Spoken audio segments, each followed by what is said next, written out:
You can try this bread omelette. Totally yummy and tasty and delicious. Recipe बनवून तयार होते, एकदम चवीला छान लागते. हाय फ्रेंड, मी सोनाली सिंपल रेसिपीमध्ये तुम्हा सर्वांचं खूप खूप स्वागत आहे. आज आपण बनवणार आहोत ब्रेड ऑमलेट. एकदम इझी सोपी रेसिपी. त्यासाठी मी इथे मिरची कट केलेली आहे आणि इथे कांदा पण आपल्याला बारीक चॉप करून घ्यायचा, एकदम फाईन चॉप करायचा आहे. तुम्हाला जर याच्यामध्ये कांदा आणि मिरची आवडत नसेल तर तुम्ही लाल तिखट देखील थोडंसं घालू शकता. कांदा स्किप करू शकता. तुम्ही तुमच्या आवडीच्या भाज्या देखील कट करून त्यामध्ये ॲड करू शकता. आता इथे एक मी मीडियम साईजचा कांदा बारीक चिरून घेतलेला आहे आणि आता इथे थोडीशी कोथिंबीर, ती पण मी अशी बारीक चिरून घेत आहे. एकदम बारीक चिरायची आहे आपल्याला. आता हे सगळं मी चॉप करून घेतलेलं आहे. एक बाउल घ्यायचा आहे, त्यामध्ये मी अंडं आपल्याला फोडून घ्यायचं आहे. 2 अंडे मी टाकत आहे यामध्ये. तुम्हाला किती अंड्याचं ऑमलेट बनवायचं आहे त्यावरती तुम्ही अंडे घेऊ शकता. इथे मी 2 अंडी घेतलेली आहे आणि त्यामध्ये मीठ टाकायचे चवीनुसार.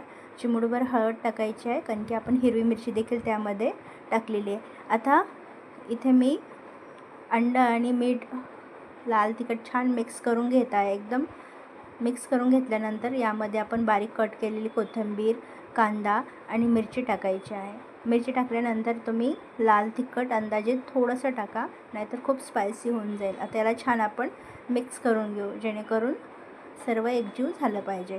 हे अशा पद्धतीने. आता हे साईडला ठेवून घेते. एक पॅन घ्यायचा आहे आपल्याला. पॅन गरम करायला ठेवायचा. इथे मी फ्रेश ब्रेडचा यूज केलेला आहे. तुम्ही ब्राऊन ब्रेड, आता व्हाईट ब्रेड, कुठलाही ब्रेड यूज करू शकता. इथे मी व्हाईट ब्रेड घेतलेला आहे. आता पॅन किंवा तवा आपला छान गरम झालेला आहे. आता यावरती 1 चम्मच तेल टाकलेलं आहे आणि आपण फेटून घेतलेलं अंड्याचं बॅटर टाकणार आहोत. एकदम छान आणि फ्लफी ऑमलेट बनल्यानंतर आपण यावरती ब्रेड ठेवणार आहोत. आता याला मी छान सर्वत्र स्प्रेड करून घेणार आहे, जेणेकरून एकदम छान क्रिस्पी आणि छान आपलं ऑमलेट बनवून तयार होईल.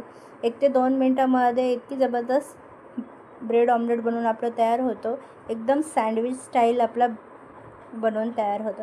आता याला खालून आपल्याला छान परतून घ्यायचं आहे, जेणेकरून त्याची टेस्ट आणि क्रंच कुठेही कच्चं राहणार नाही.